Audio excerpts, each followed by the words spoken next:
ತಿಮ್ಮನು ಅಂಗಡಿಯಲ್ಲಿ 6 ರೂಪಾಯಿ ಸಾಬೂನು ತಗೋತಾನೆ, 4.25 ರೂಪಾಯಿಗೆ ನಾಮ ತಗೋತಾನೆ, 1 ರೂಪಾಯಿಗೆ ಚಾಕ್ಲೇಟ್ ತಗೋತಾನೆ. ಆದುದರಿಂದ ತಿಮ್ಮನು ಅಂಗಡಿಯಲ್ಲಿ ಎಷ್ಟು ಹಣ ಕೊಡಬೇಕು ಅಂತ ಒಂದು ಭಿನ್ನರಾಶಿಯಲ್ಲಿ ಲೆಕ್ಕ ಮಾಡಬೇಕು. ನೋಡಿ, ತಿಮ್ಮನು ಕೊಡಬೇಕಾದ ಹಣ, ತಿಮ್ಮನು 6.25 ರೂಪಾಯಿಗೆ ಸಾಬೂನು ತಗೋತಾನೆ, 6.25ಗೆ ಸಾಬೂನು ತಗೋತಾನೆ. ಕೂಡಿಸು 4.25 ರೂಪಾಯಿಗೆ ನಾಮ ತಗೋತಾನೆ, 4.25 ನಾಮ ತಗೋತಾನೆ. ಕೂಡಿಸು 1.25 ರೂಪಾಯಿಗೆ ಚಾಕ್ಲೇಟ್ ತಗೋತಾನೆ. ಇಷ್ಟನ್ನು ಕೂಡಿಸಿದಾಗ ಇದನ್ನು ಸುಲಭ ರೂಪಕ್ಕೆ ತಂದ್ಕೋಬೇಕು. 6 12 13, 6 12 1 13 ಕೂಡ್ಕೋಬೇಕಾದ 13/2 ಕೂಡಿಸು 4 4 16 3 19/4 ಕೂಡಿಸು 4 4 5/4.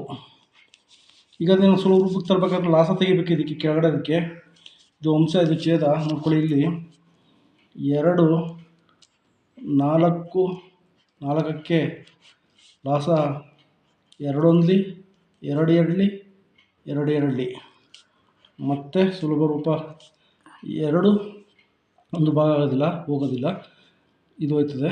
2 1 2 2 1 2 2 1 2. ನಂತರ ಇದನ್ನು ಗುಣಿಸ್ಕೋಬೇಕಾಗ್ತದೆ. 1 1 1 1 1 1 1 2 2 2 4. ಲಘುತ್ತಮ ಸಾಮಾನ್ಯ ಅಪವರ್ತನ ಇದಕ್ಕೆ ಎಷ್ಟು? 1 1 1 1 1 1 1 2 2 4 ಆಗಿರ್ತದೆ. ಇಷ್ಟಕ್ಕೂ 4 ಲಾಸ ಬರುತ್ತದೆ. ಈಗ ಇದನ್ನು ಪ್ರತಿಯೊಂದು ಹಂತದಲ್ಲೂ ಲಾಸದಿಂದ ಗುಣಿಸ್ಕೋಬೇಕು. ಇದನ್ನು 4ಕ್ಕೆ ಲಾಸ ಆಗಿರ್ತದೆ, ಇಂಟು 4 ಇಂಟು 4.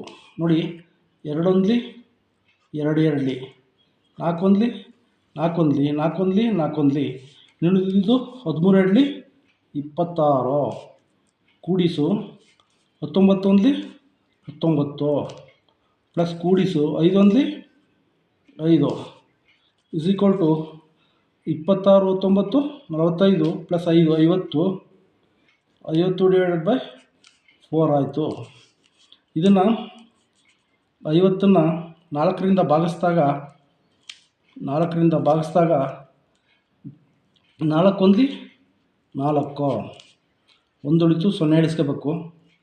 4 2 8 4 2 8 2 ಉಳಿತು.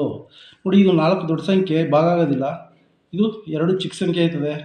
ಅದರಿಂದ ಏನು ಮಾಡಬೇಕು? ಬಿಂದು ಇಡಬೇಕು. ಬಿಂದು ಇಟ್ಟಾಗ 20 ಆಯ್ತದೆ. ಇದು 20 ಆದಾಗ 0 ಇಳಿಸ್ಕೋಬೋದು.